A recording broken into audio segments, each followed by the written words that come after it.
Emmanuel Macron est attendu à Saint-Nazaire demain. Le président de la République prendra part aux cérémonies de livraison du paquebot Meraviglia à l'armateur MSC. Il devrait également évoquer l'avenir des chantiers navals nazériens. Le rachat par l'italien Fincantieri de 66% des parts de STX a été officialisé le 19 mai dernier.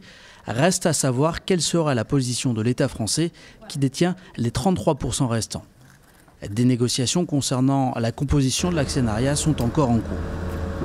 Certains syndicats, dont Force ouvrière, ont affiché leur opposition au rachat par Fincantieri.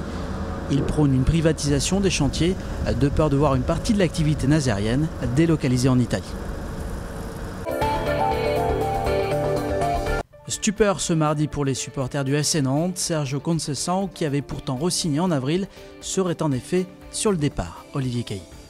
La belle harmonie n'aura duré qu'un temps entre Sergio Conceição et Valdemar Kita.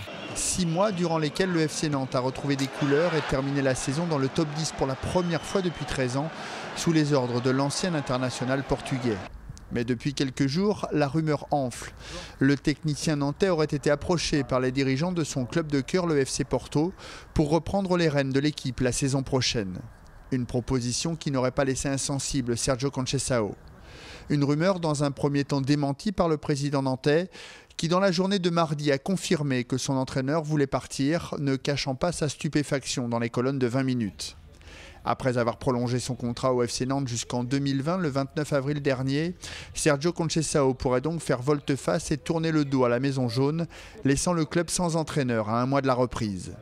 Reste à savoir désormais si le FC Porto pourra payer l'indemnité de transfert exigée par le FC Nantes, entre 15 et 20 millions d'euros, pour s'attacher les services du sauveur nantais. À 2 semaines du premier tour des élections législatives, suite de notre tour d'horizon des 10 circonscriptions de Loire-Atlantique. Aujourd'hui, la première, celle de Nantes-Orvault. Frédéric Losson. La première circonscription est située sur 4 cantons et 3 communes, Nantes-Nord, Orvault et Sautron.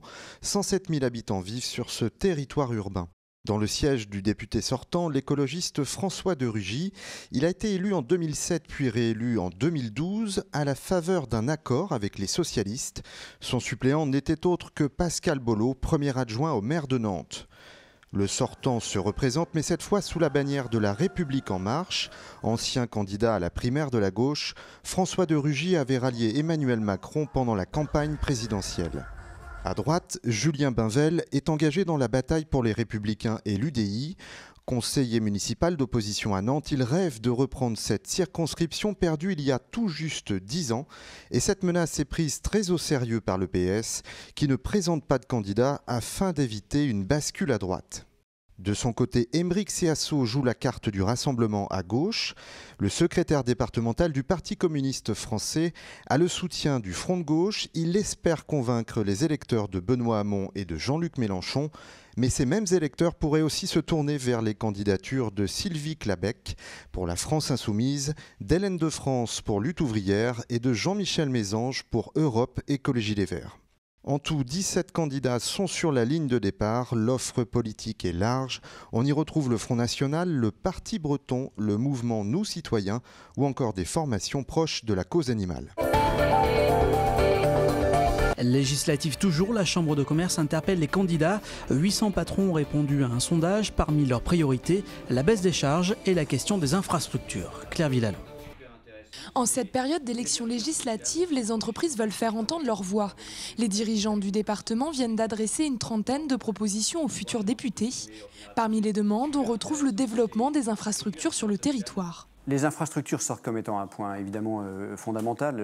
On le voit bien, aujourd'hui il suffit de voir le périphérique tous les jours, le pont de Cheviré, l'arrivée de Saint-Nazaire sur Nantes tous les jours, matin, soir, pour s'apercevoir que les gens passent un temps fou dans les embouteillages. C'est stressant par rapport aux vies de famille, c'est stressant par rapport au boulot. Ça développe une perte d'efficacité économique. Les chefs d'entreprise souhaitent également réduire les charges sociales qui pèsent sur les salariés, fusionner contrats professionnels et contrats d'apprentissage et mettre en place un stage obligatoire annuel dans les PME pour l'ensemble des parlementaires. faire. On se dit aujourd'hui, pour bien légiférer, il faut connaître. Et c'est comme pour tout, quand un bébé apprend à marcher au début, il ne sait pas marcher, et donc il faut qu'on le lui apprenne.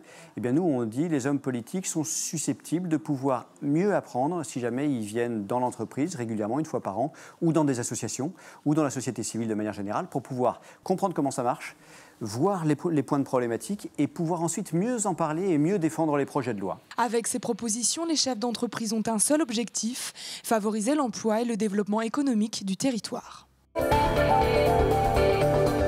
L'heure du bilan pour le VB Nantes, 4e du championnat et qualifié pour une Coupe d'Europe. Les volleyeuses nantaises ont plutôt réussi leur saison. On a fait une saison qui correspond complètement à nos objectifs. On avait donné comme objectif au coach 1-4 être européenne. On est 4e, on est européen. Mais ça a été dur, ça a été très dur. Il y a eu vraiment des petites angoisses à partir du mois de mars, où on a vraiment été un petit peu moins performant. Mais cette victoire à Mulhouse a été vraiment merveilleuse et c'est celle-ci qui nous laisse la place de 4e. Et puis pour la première fois, on met Cannes derrière nous au championnat. Et bon, c'est une petite fierté.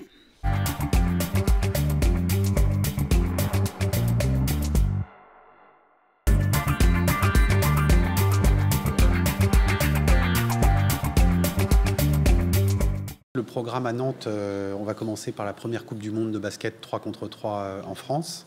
Ce nouveau sport qui va amener quand même 36 pays, plus de 200 athlètes qui vont s'affronter dans l'aréna sur le terre-plein des chantiers.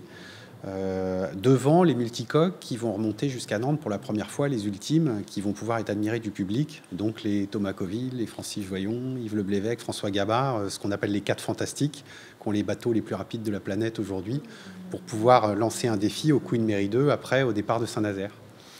Et donc justement, après une descente de la Loire le jeudi 22, avec le Bélem en tête, on arrivera à Saint-Nazaire, où on va d'ailleurs, petit clin d'œil, fêter les 50 ans de la SNSM. Et puis, donc, le moment tant attendu du grand retour du Queen Mary 2, ça, ce sera le samedi 24, où il va rentrer dans la forme Joubert, au cœur de la ville, où là, on attend évidemment plusieurs dizaines de milliers de spectateurs pour voir ce moment que tout le monde attend.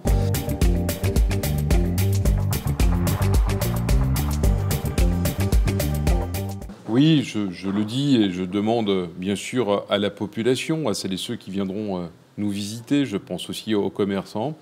Il nous faudra accepter les contraintes. La mobilité sera un petit peu plus compliquée, c'est vrai, pour répondre aux contraintes de sécurité, parce qu'il y aura un barriérage, non pas la petite barrière que l'on peut déplacer pour passer la voiture, la poussette, que sais-je, mais on sera plutôt avec des blocs de béton, parce que la sécurité nécessite bien évidemment de prendre les grands moyens, et ils seront pris.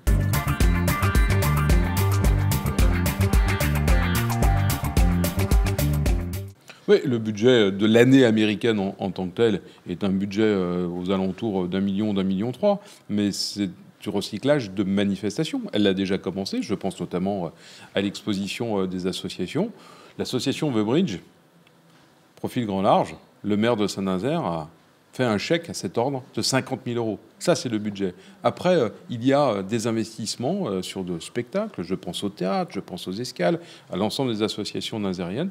Et donc, le budget est en train de se consolider. L'élément, voilà pourquoi je ne vous donne pas un chiffre précis, mais on est aux alentours et moins de 500 000 €. L'élément majeur reste l'élément de sécurité. Le budget est un budget non pas gigantesque, comme je peux l'entendre dire. Puis quand même, je crois que c'est aussi notre responsabilité. Nous fêtons un centenaire, nous célébrons la paix, et Saint-Nazaire doit être à la hauteur de l'événement.